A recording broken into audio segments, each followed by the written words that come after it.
Jai Hind. In continuation with the pedontal surgical procedural videos of Perio Subharti, in today's procedural video, we'll be showing you a case of aesthetic crown lengthening, that is gummy smile correction. Now, when we talk about crown lengthening, there are two basic types of crown lengthening which exist in our dental procedures. One is prosthetic crown lengthening, second is aesthetic crown lengthening. Now, there is a fundamental difference between these two procedures. A prosthetic crown lengthening would be indicated whenever you have a fractured tooth. So, we cannot place a crown straight away. Now, I need to extend this tooth structure. I need to expose the tooth structure from inside the gingival tissues. So, this type of crown lengthening invariably requires a gingivectomy procedure followed by flap reflection and then osseous recontouring in order to restore biologic width around the newly placed crown, which will be placed later on. However, aesthetic crown lengthening, that is gummy smile correction, is quite different from prosthetic crown lengthening. Generally, in such cases, the gingivectomy is limited to marginal gingiva only. We don't involve the interdental papilla first and foremost. There is no need for reflection of the flap, and majority of the times there is absolutely no need for osseous recontouring. So basically the modalities differ between prosthetic and aesthetic crown lengthening. What do I mean by these modalities? Suppose the most common modality which a periodontal surgeon uses is a scalpel. So this scalpel blade is something which I'll be using for prosthetic crown lengthening because I have to reflect a flap in any case. However, with regard to aesthetic crown lengthening, if I were to use a scalpel, with a scalpel I'll have to involve the entire gingiva which I have to remove in a single go. I cannot remove it in layers as such. So this scalpel is not ideally suited for aesthetic crown lengthening, that is gummy smile correction.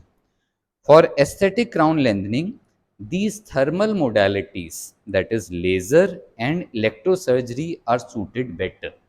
Naturally, the next question which will be coming to our mind would be which one, laser or electrosurgery?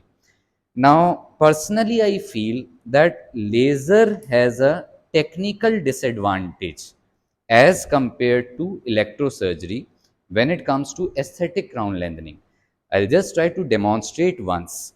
Salil, can you please bring it once closer to this thing? So, as you can see, this is my laser tip. Now, this particular tip is flexible.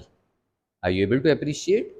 This tip is flexible, so whenever I am trying to give a scalloped incision with a laser, since the tip is flexible, ultimately what happens is that my incision has the chances of becoming ragged. On the other hand, electrosurgery has a technical advantage that the tip which is there, it is rigid.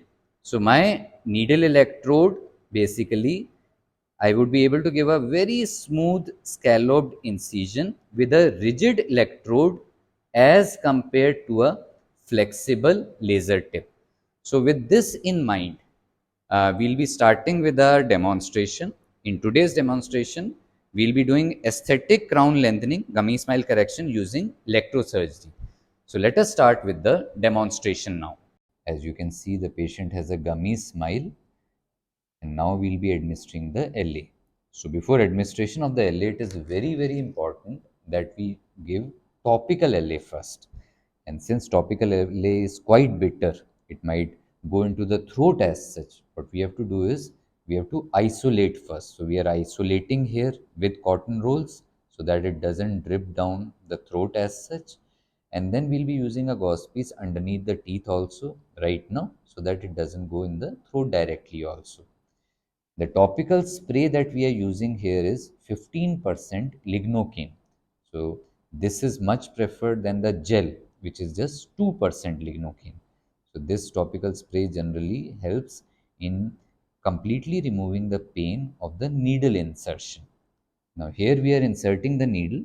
This is a 30 gauge needle which we are using cartridge syringe, and we are using articaine 4% instead of 2% lignocaine. This is much more potent than lignocaine. So this is where we have delivered the LA. And now we are marking the CEJ. We are feeling for the CEJ because whichever crown lengthening that we will be doing, it doesn't have to extend beyond the CEJ. Now in this step, we are marking the gingival zenith. Gingival zenith basically means the highest point of the scalloping of the gingiva. So the gingival zenith, that is the uppermost portion of the scalloping of the tooth, should be matching of central incisor with the canine, and the lateral incisor should be slightly coronal. Can you see? Basically, the canine is being marked at the same level as the central incisor. Now we are starting with the gingivectomy process, the aesthetic crown lengthening. We are using a needle electrode here. So this is the actual process of gingivectomy. Can you see? It is basically an entirely hemostatic process. Bloodless field is there. So we are simply reshaping it, sculpting the new smile of the patient by removing the gingival margin without touching the interdental papilla. Now we'll be moving on to the next tooth, that is the lateral incisor. Now in the lateral incisor area again, the gingival zenith has to be slightly lower than that of the central incisor. So the mark which was marked earlier, not quite evident now because of the LA, the hemostasis was proper. Now can you appreciate? We are removing the gingival margin of the lateral incisor, but the overall gingival zenith is lower than that of the central incisor. So this is where we are removing it from the lateral incisor, and we have removed it from the lateral incisor. And now we are moving on to the canine. So the gingival zenith of the canine had to be at the same level as that of the central incisor.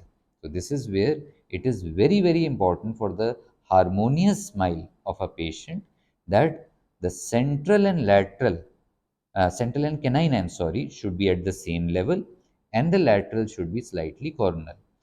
Now we are starting from the opposite side, and can you see, this is the advantage of using the needle electrode of electrosurgery. Had it been a laser with a flexible tip, it wouldn't have been possible to give such a smooth margin as such. So here the advantage is the needle is rigid, we are able to give a smooth margin. At the same time, the bloodless field advantage is definitely there here. So here can you appreciate? On the whole, it appears to be a very simple process, but the advantage is we are able to remove it in layers. With a blade, we wouldn't have been able to cut it in layers. So now we have shifted over to the loop electrode after the needle electrode. That is, instead of gingivectomy, we are doing gingivoplasty now. And in this, what we are doing is we are involving the papillae also. We are converting the butt joint of the gingivectomy, which we did earlier, into a bevel joint, a slope. And this is where you have to be very careful. It is like cutting off butter with a hot knife. You don't have to be too much pressure should not be there. That is the important thing in this part. And without this gingivoplasty, the procedure is not complete.